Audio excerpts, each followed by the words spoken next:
অনুরোধ করে বলছি, কিয়ামত খুব কাছে। কিয়ামতের পূর্বে আপনারা পৃথিবীতে যেগুলো দেখছেন এগুলো সাধারণ কোনো যুদ্ধ নয়। কিয়ামতের পূর্বে রসুলের স্পষ্ট হাদিস আছে, পৃথিবীতে ধর্মযুদ্ধ শুরু হবে। পৃথিবীতে ধর্মযুদ্ধ শুরু হবে। আজকে পৃথিবী বুকে ধর্মযুদ্ধ শুরু হয়ে গেছে, তার আগাজ হয়ে গেছে। আপনারা চারিদিকে মিডিয়ায় তাকালে বুঝতে পারবেন, পৃথিবীর দিকে নজর দিলে বুঝতে পারবেন। ইসরায়েল, ফিলিস্তিন, গাজা, এদের যুদ্ধটা কোনো সম্পদ নিয়ে নয়, আল আকসা মসজিদ নিয়ে, ধর্ম নিয়ে। এই ইহুদি বলে কোনো, ইসরায়েল বলে পৃথিবীতে কোনো দেশ ছিল না। হিটলার বলেছিল, আমি 60 লাখ ইহুদিকে গ্যাসের ট্যাঙ্কারে ভরে মৃত্যু দিয়েছি। আজকে যারা এই ইহুদিদিকে আশ্রয় দিচ্ছে, এই মুসলিম রাষ্ট্রগুলো, এরা একদিন আমাকে মনে করবে আমি কেন ইহুদিদিকে হত্যা করেছিলাম। কেন?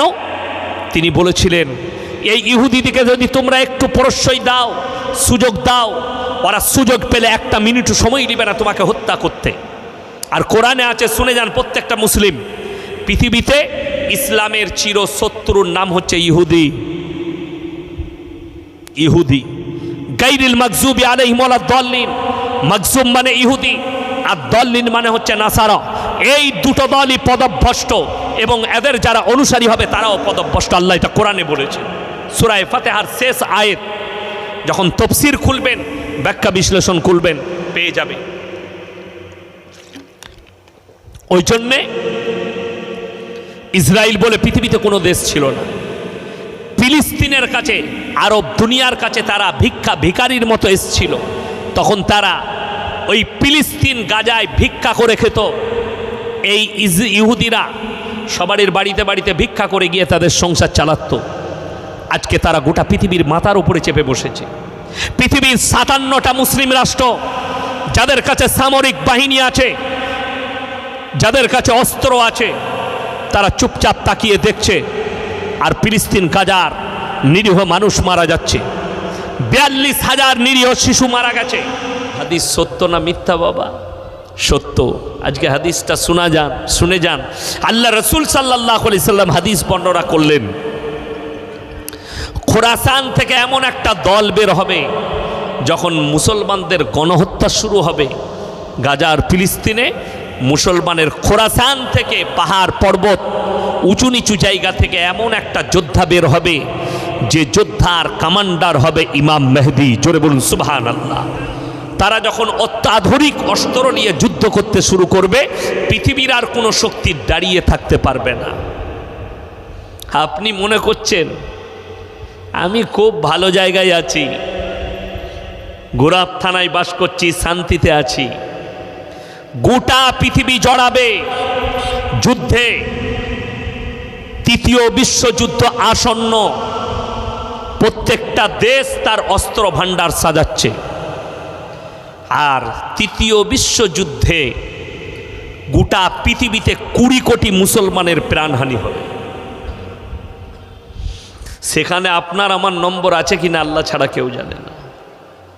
সেখানে আপনার নম্বর আছে কিনা, আপনার সন্তান, আপনার বিবির নম্বর আছে কিনা, আপনাকে ভাবতে হবে।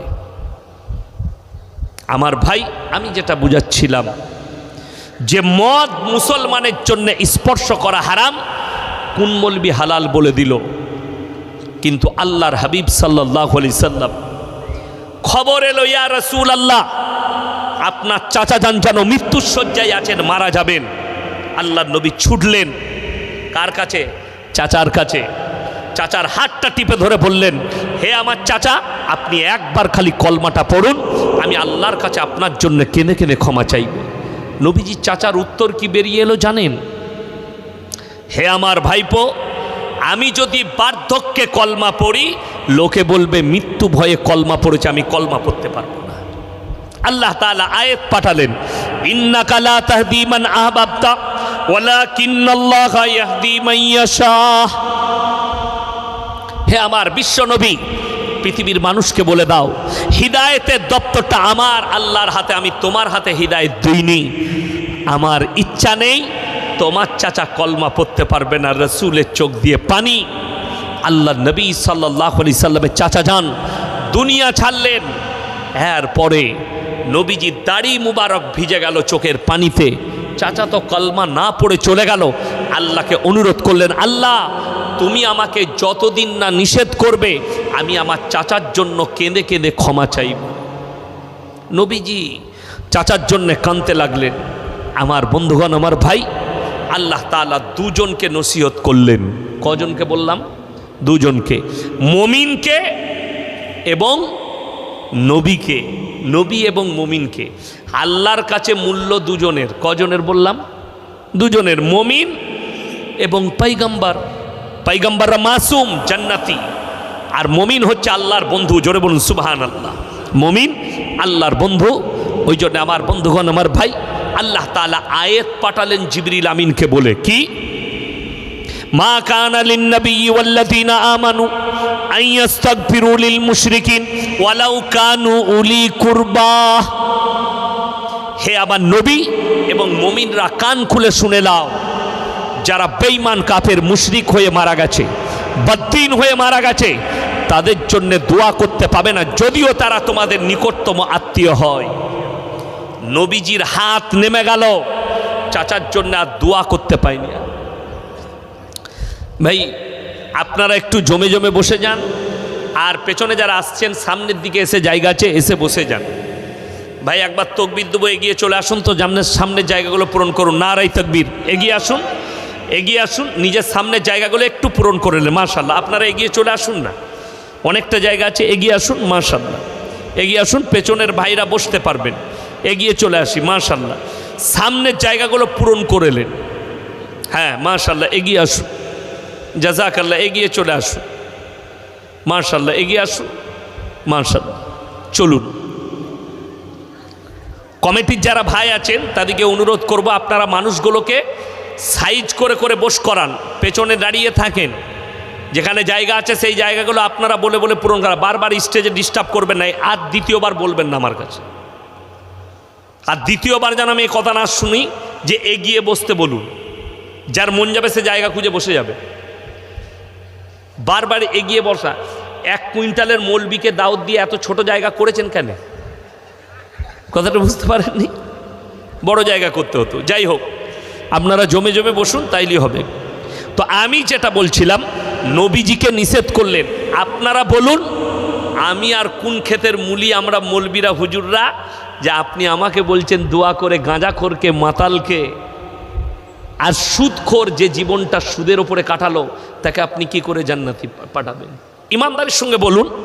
আমি এখানে যদি কোনো বাপ থাকেন, কোনো এরকম লোক থাকেন ইমানদার, যে বলতে চাইছেন সারা জীবন সুদ হয়েছে, তা কি হয়েছে? সে তো মুসলিম ঘরের ছেলে, তার লেগে কি দোয়া করা যাবে না? আমি আপনার কাছ থেকে শিখতে চাই, দোয়াটা কি করবো আপনি শিখিয়ে দেন।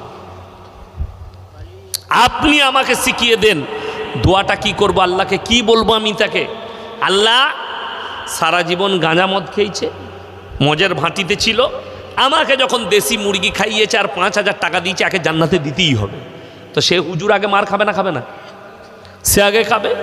আরে চাচা মারা গেছে, আল্লাহ চাচা নামাজি মুসল্লি ছিল, চলার পথে যদি কোনো ভুল হয়ে থাকে আল্লাহ ক্ষমা করুন। আল্লাহকে অনুরোধ করার রাস্তা থাকতে হবে। যার কোনো মাল নাই তার লাগে কি অনুরোধ করবেন আল্লাহর কাছে? যার কিছুই নাই, যে জীবনে মসজিদে পা রাখেন। ওই জন্য আমার জলসায় আছে আমাদের দেশে 3টে কোয়ালিটির নামাজি। 3টে। এক হচ্ছে 5 ওয়াক্তের, এক হচ্ছে জুম্মার, আর এক হচ্ছে ঈদ আর বকরা ঈদ। আর এক দল আছে তো নামাজই পড়ে না। আপনারা বলুন তো, 5 ওয়াক্তের নামাজ পড়া ফরজ না ফরজ নয়? কথা বলে না? ফরজ নয়, ফরজ। এই গোটা গোরাপ থানায় যদি সমীক্ষা করা হয়, 100টার মধ্যে 80টা বেনামাজি বেরুবে। ঠিক বললাম না ভুল বললাম? 80টা। এরপর বলুন, রসুল সাল্লাল্লাহু আলাইহি সাল্লামের হাদিস, যার নামাজ নেই তার মধ্যে ইসলাম নেই। কেউ যদি ইচ্ছাকৃতভাবে নামাজ কাজা করে, এবং আমাদের দেশের একদল লোক আছে আমাদের সমাজে, তারা কিন্তু চায়ের দোকানে খুব বড় কথা বলে। কি বলে? আমি গ্রামে নামাজ না পড়তে পারি, রোজা না রাখতে পারি, গ্রামে আমিই ভালো লোক। এমাল আছে না নাই? গাদা আছে। নামাজ পড়ে না, রোজা রাখে না, কিন্তু সে বলছে গাঁয়ের আমি ভালো লোক।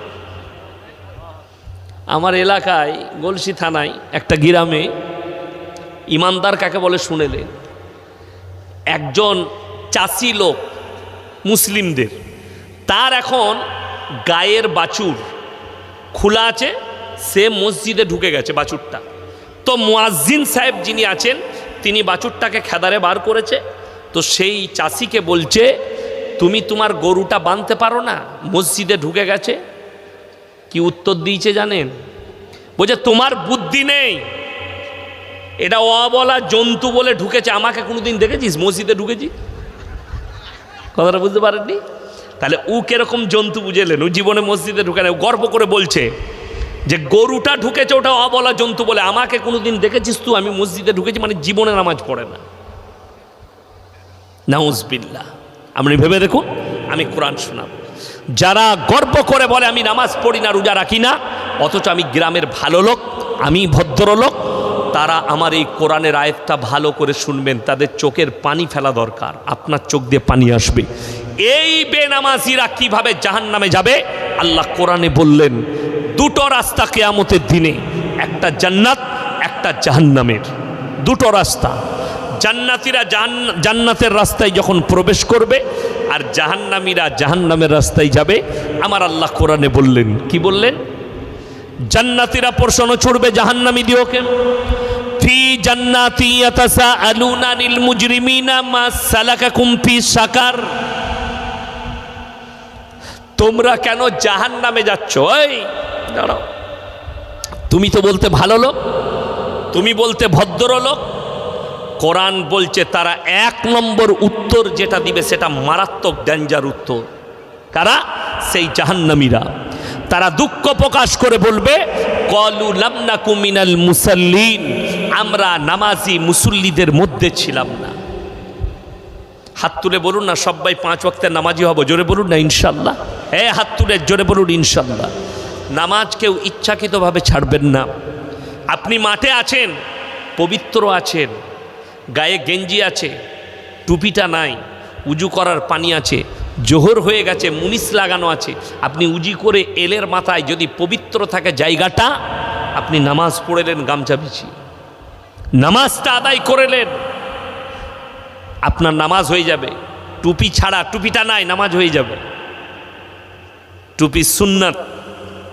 কারোর কাছে যদি টুপি না থাকে আর নামাজের সময় হয়, সে বিনা দ্বিধায় নামাজ পড়বেন, নামাজ আদায় হয়ে যাবে, নামাজের নেকিটাও পরিপূর্ণ পাবা।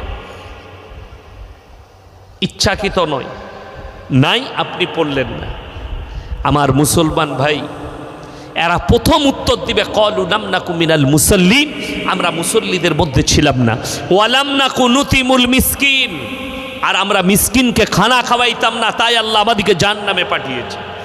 এই আমাদের দেশের মা বোন ভাই, আমরা মিসকিন আর ফকিরের পার্থক্য জানি না। মিসকিন আর ফকির, এদের মধ্যে বহুত পার্থক্য আছে। ফকির মানে যার কিছু আছে। গত 2 বছর আগে বোম্বের হাজি আলিতে একজন ভিখারি ভিক করতো, অনেকজন ভিক করে, সেও ভিক্ষা করে, সে কিন্তু অনেক পুরনো ভিখারি। রাতের বেলায় সে দামি দামি হোটেলে খেতে যেত। পুলিশের নজর পড়েছে, যে ঝুপড়িতে থাকে ইনকাম ট্যাক্স অফিসারদের রেড পড়েছে, তার ঝুপড়িতে গিয়ে দেখছে 5 কোটি টাকা বেরোইছে। আপনার বাতানগড়ে যদি কারো 5 কোটি টাকা থাকে, সে ফকির না বড় লোক? বড় লোক। আমরা তাকে বড় লোক বলবো, কিন্তু সে ফকির, ভিক্ষা করে 5 কোটি। তার মানে ফকিরের একটা ঘরও আছে, টাকাও থাকতে পারে, কিন্তু মিসকিন মানে নিঃস্ব, যার কিচ্ছু নেই, যার থাকার বাড়িটাও নেই। আপনি কলকাতায় গেলেন, ধর্মতলায় আছেন, রেল স্টেশনে আছেন, বাচ্চা ছেলে আপনার কাছে হাত পেতেছে, দাদা কিছু খাওয়ান, দাদা কিছু খাইয়ে দেন। তাকে হোটেলে নিয়ে গিয়ে, কোনো দোকানে নিয়ে গিয়ে জান ভরে খাইয়ে দেন, আপনি নেকি পাবেন। কোনো ভদ্রলোক, তার ঠিকানা হচ্ছে রাতের বেলায় দোকানে শোয়, সারাদিন ভিক্ষা করে খায়, লোকের কাছে চেয়ে খায়। এই লোক মিসকিন। আপনার গ্রামে এমন মানুষ আছে যার কিচ্ছু নাই, একটা তিরপল টাঙিয়ে লোকের জায়গায় বাস করছে, তার নাম মিসকিন। এতিম, মিসকিন, ফকির, এটা ভাগ করা লাগবে আপনাকে। এইটা ঠিক করতে হবে কোনটা কি, তারপরে আপনাকে দান খয়রাতটা রেডি করতে হবে। আমার বন্ধুগণ, আমার ভাই, আগে চলুন। ইসলাম কত সুন্দর আপনাকে বলে দেবো। 5 ওয়াক্তের নামাজ। আপনারা বলুন তো, লটারির টিকিট হারাম না হালাল? হারাম। আপনাকে আমি এই গুড়াপে দেখিয়ে দেবো বাজারে, যে কোনো বাজারে যাবেন আপনি, টাউনে চলুন, বাজারে চলুন, মুসলমান লটারি কাটছে, মুসলমান লটারি বিক্রিও করছে। ঠিক বললাম না ভুল বললাম? কথা বলেন। আচ্ছা, লটারি যদি হারাম হয় আর কোনো মুসলিম যদি লটারির ব্যবসা করে, তার ইনকামটা হালাল হবে? কথা বলে না? হারামই হবে। মদ বিক্রি করলে তার ইনকামটা হারাম। আচ্ছা, যদি কেউ এই হারাম ইনকাম করে, তাকে কি হারামখোর বলা গুনাহ হবে? কথা বলে না? সে তো হারাম ইনকাম করছে, মানে হারাম খাচ্ছে, হারামখোর। কিছু কিছু শিক্ষিত লোক আছে, আমাকে একজন ফোন করে বলছে, বর্ধমানেরই টাউনের, হুজুর আপনি হারামখোর বলেন না, শুনতে কিরকম লাগে? আমি বলি, তুই কি কাজ করিস বল আগে। আমি বলি, তুমি যদি লটারি ব্যবসা করো তোমাকে কি খোর বলবো? তুমি যদি মদের ব্যবসা করো তোমাকে কি খোর বলবো? তুমি যদি সুদের ব্যবসা করো তোমাকে হালাল খোর বলবো না হারাম খোর বলবো? তুমি বলে দাও আমাকে। ওই জানি না। আমি ফোনটা রাখ, আগে ইসলাম পড়াশোনা কর, তারপরে বলবি। আজকে এইটাই হয়েছে। এই আমার বাপ চাচারা বসে আছে, বাপের বয়সী লোক, ইনাদিকে জিজ্ঞেস করুন। এমন একটা সময় গেছে, এই মানুষরা মিথ্যা কথা বলতে ভয় খেয়েছে পাপ হবে বলে। আজকে একটা এমন যুগ এসছে, লোক সত্য কথা বলতে ভয় খাচ্ছে, কেউ হাতটা টিপে কলারটা টিপে ধরবে বলে। আর যারা হক বলে তাদেরকে এই সমাজে গালি দেওয়া হয়। আপনি আমার ফেসবুক আইডি খুলে দেখলেন, ফেসবুকটা খুলে, যে ইউটিউবাররা জলসা ছেড়েছে, কতগুলো মুসলিম যুবক হারামখোর গালি দিয়েছে, মানে এগুলো সব হারামখোর, এই পাপের সঙ্গে লিপ্ত, যার কারণে তারা সহ্য না করতে পেরে আমাকে গালি দিয়েছে। কাল সকালেই আপনাদের এলাকায় চায়ের দোকানগুলো দেখে নেবেন, সুদখোর মাল কটা গাল দিবেও, বাজে হুজুর। আচ্ছা, তোরা গাল দিলে সুদ কি করে হালাল হবে? হালাল হবে? হবে না। আজকে কষ্টটা ওইটাই। আজ মুসলমান কেন সুদ ছাড়েনি? মুসলমান কেন মদ ছাড়েনি? মুসলমান কেন নামাজ পড়ে না? মুসলমান কেন লটারি হারাম ব্যবসায় জড়িত? তার মূল কারণ আমাদের সমাজের মসজিদ কমিটিরা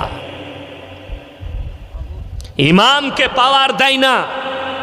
আপনি আমাদের মসজিদে আছেন, প্রতি জুম্মায় হারাম হালালের বয়ান করবেন, হক কথা বলবেন, কিন্তু দুঃখের বিষয়, একটা ইমাম যদি হক কথা বলে তার চাকরি চলে যায়।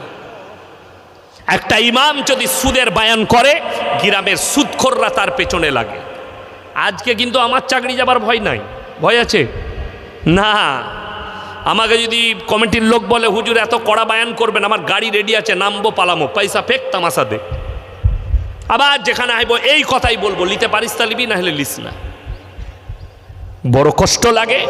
আপনি আপনার ইমামকে পাওয়ার দিয়ে দেখুন, গ্রাম থেকে পাপ মুছবে, সুদ মুছবে, হারাম মুছে যাবে। কিন্তু বড় দুঃখের বিষয়, আমরা করতে পারি না, আমরা রাখতে পারি না, ইমামকে পাওয়ার দিতে পারি না। ওই জন্যে সমাজের এই দুর্দশা। শুনেলেন আমার বন্ধুগণ, আমার ভাই, কিয়ামতের আলামতগুলো আসতে শুরু করে দিয়েছে। আপনি কি ভাবছেন? উলামারা অনুভব করছে, যারা বুজুর্গানে দিন, আল্লাহ ওয়ালা, বড় বড় আলেম যারা কোরআন হাদিস নিয়ে রিসার্চ করছে, আমরা বুঝতে পারছি কিয়ামতের আলামতগুলো প্রকাশ পাচ্ছে। ছোট ছোট আলামতগুলো, তার মধ্যে মারাত্মক আলামত আপনার প্রকাশ পেয়েছে। নাম্বার 1, মসজিদের ভেতরে, আল্লাহর ঘরের ভেতরে দুনিয়াদারির কথা হবে। এখন হচ্ছে না হয়নি? হচ্ছে। মসজিদের ভেতরে গিয়ে বলছে, জুম্মার দিনে ইমামের খুতবা চলছে, ও বলছে, ক ব্যাগ আলু হলো তোর? হাসছেন, বাস্তব কথা বলছি।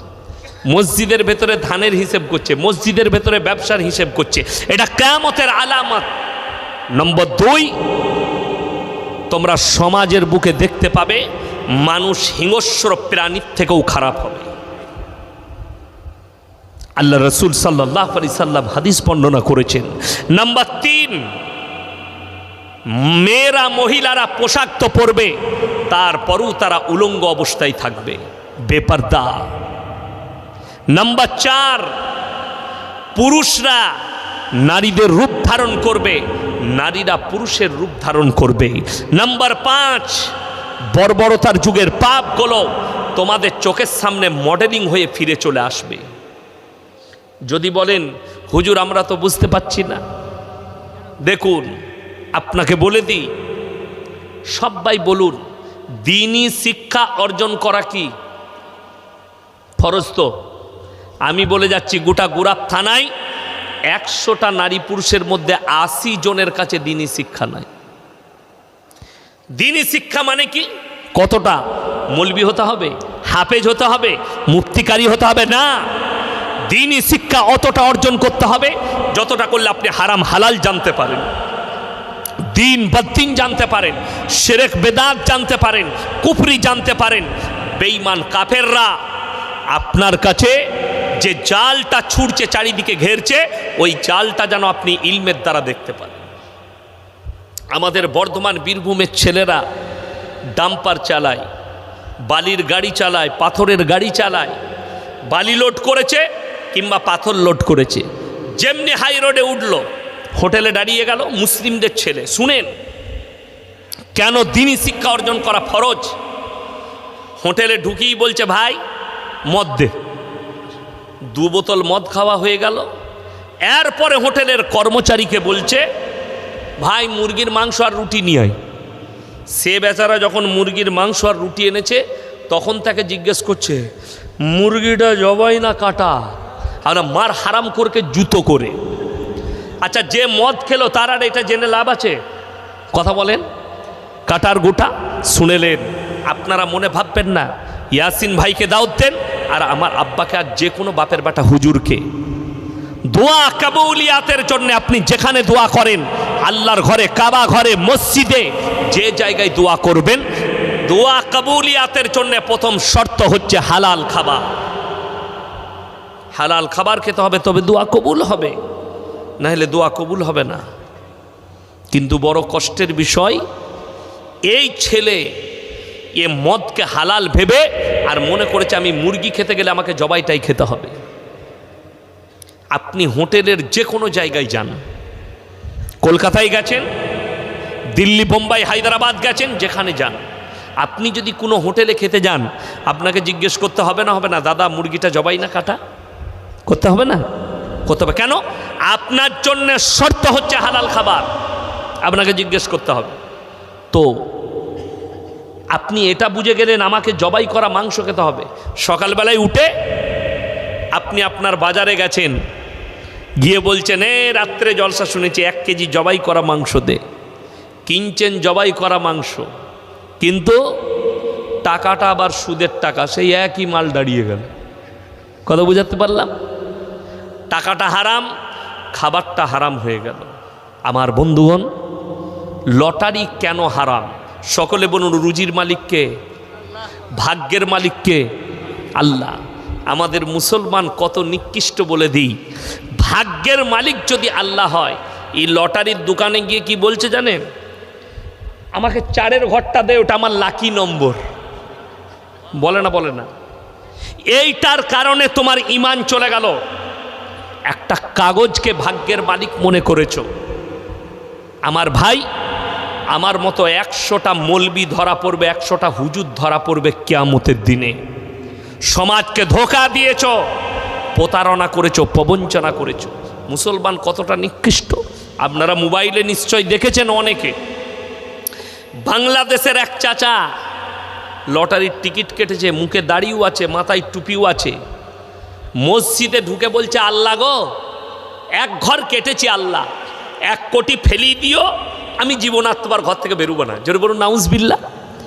এই দোয়া হারাম দোয়া কখনো আল্লাহর কাছে চাওয়া যায়? এই মুসলমানকে কে বুঝাবে? লটারির টিকিট হারাম এই জন্যে, ভাগ্যের মালিক হচ্ছেন আল্লাহ, তকদিরের মালিক হচ্ছেন আল্লাহ, রুজির মালিক হচ্ছেন আল্লাহ। 5টা জিনিসকে আল্লাহ গোপন করলেন। কটা বললাম? কথা বলেন। 5টা। 1 2 3 4 5। এই 5টা জিনিস কি কি গোপন করলেন? কার কাছে? গোটা পৃথিবীর মানুষের কাছে আল্লাহ গোপন করলেন। এমনকি নবী, পয়গম্বর, রসুল সকলের কাছে গোপন করলেন। নাম্বার 1, সূরা লুকমানের একবারই শেষ আয়াত, ইন্নাল্লাহা ইনদাহু ইলমুস সাআহ, কিয়ামত কবে হবে আমি আল্লাহ ছাড়া পৃথিবীর কেউ জানে না। কিয়ামতটা কবে হবে আমি আল্লাহ ছাড়া পৃথিবীর কেউ জানে না। 1 নম্বর, ইন্নাল্লাহা ইনদাহু ইলমুস সাআহ। আল্লাহর হাবিব সাল্লাল্লাহু আলাইহি সাল্লামের কাছে একাধিকবার বেঈমান কাফেররা প্রশ্ন করেছে কিয়ামতটা কবে হবে। এখনো করে যাচ্ছে অনেক লোক, নাস্তিক, বেঈমান, নেমক হারাম, আল্লাহ বিরোধী, রসুল বিরোধী। এদের প্রশ্ন, এই মৌলবীরা বলছে কোরআন হাদিস থেকে কিয়ামতটা কবে হবে তোমরা বলে দাও। অনেক জনের প্রশ্ন, মানুষ মারা যায়, মিটে যাচ্ছে, মিটে না 5 বছর পরে কবরে আর কিছু থাকে না। 5 বছর 10 বছর পরে কবরে কিচ্ছু থাকে না, খালি মাটি, হাড় গোড় সব মিটে যায়। মানুষ মারা গেলে পানিতে ফেলে দেওয়া হয়, মাছ ফাঁস জীব জন্তু প্রাণী তাকে খেয়ে ফেলেছে। অনেক মানুষ পুড়ে ছাই হয়ে যায়। আল্লাহ এদেরকে কি করে দাঁড় করাবেন? ওনারাই কি করে দাঁড় করানো হবে? ওই জন্যে আল্লাহ তাআলা কোরআনে কসম খেলেন। কিসের? সূরা কিয়ামা 29 পারা, লা উকসিমু বিয়াউমিল কিয়ামা।